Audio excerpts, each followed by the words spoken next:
For as long as our records go back, humans have been looking to the stars. We've used them to navigate, to track weather and tides, and to tell the stories of who we are and where we come from. Here in East Arnhem Land, that connection to the night sky has been passed down for generations. And now it's being carried into the future, propelled by rocket fuel. We're here in Australia, and we're gonna launch some rockets. We're following 2 NASA rocket missions as they try to understand how stars make the planets around them suitable for life.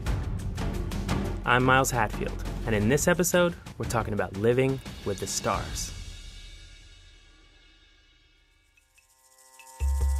The rocket range may be new, but for the people of East Arnhem Land, an interest in the night sky is about as far from new as you can get. This is the traditional home of the Yolngu people, one of the oldest cultures on Earth. As owners of the land and partners in establishing the new Arnhem Space Center, they're enriching cutting-edge space research with thousands of years of tradition connecting them to the night sky. As the NASA crew arrived in Australia, we met Jawa Yunupingu, elder in the Gumatj clan, one of the 13 clans comprising the Yolngu nation.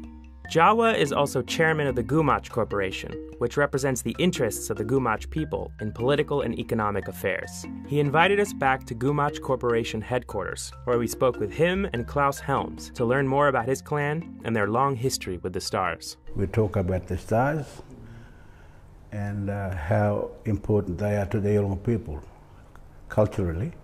You know, instead of compasses, we followed the stars to get to wherever we wanted to get to. One of the stories Jawa told us was about a prominent cluster of stars known to Westerners as the Pleiades. Cultures all over the world have stories about the Pleiades, which are often portrayed as siblings. The Gumatj story tells of 7 sisters who rowed across the sky in a large canoe. The Gumatj refer to them as Julpan, the Yolngu word for canoe. I think this is kind of the Milky Way, where the stars are. Yeah. And the 7 sisters, we sing that in our song lines of the Julpan, them. This is the canoe, the Julpan. According to the story we were told, the 7 sisters fish and gather food until they reach their home beyond the horizon, where they cook it. The Yolngu say they can sometimes see the smoke from their fires from beyond the horizon.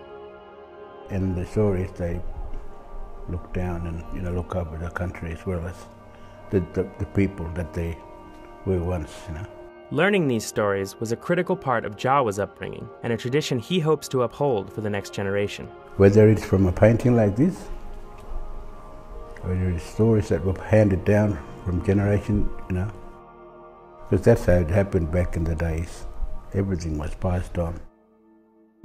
As the traditional landowners, the Gumatj Corporation are leasing the land to Equatorial Launch Australia and have been working with them and NASA to make the launch range a reality. My clan, Gumatj, they were well behind this because we were looking at the future kind of a perspective from us, like the stars play a very important role in our survival.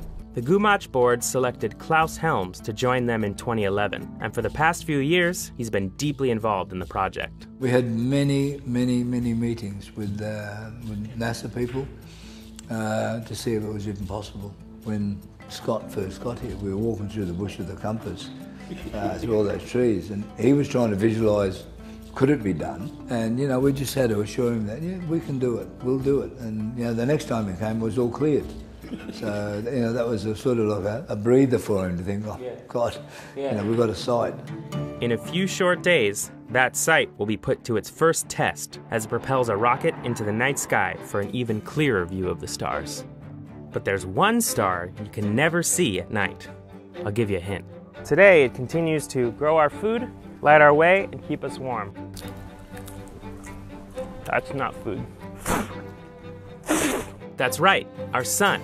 Next time, how our sun helps us understand habitable worlds elsewhere in the universe, and how it can mislead us.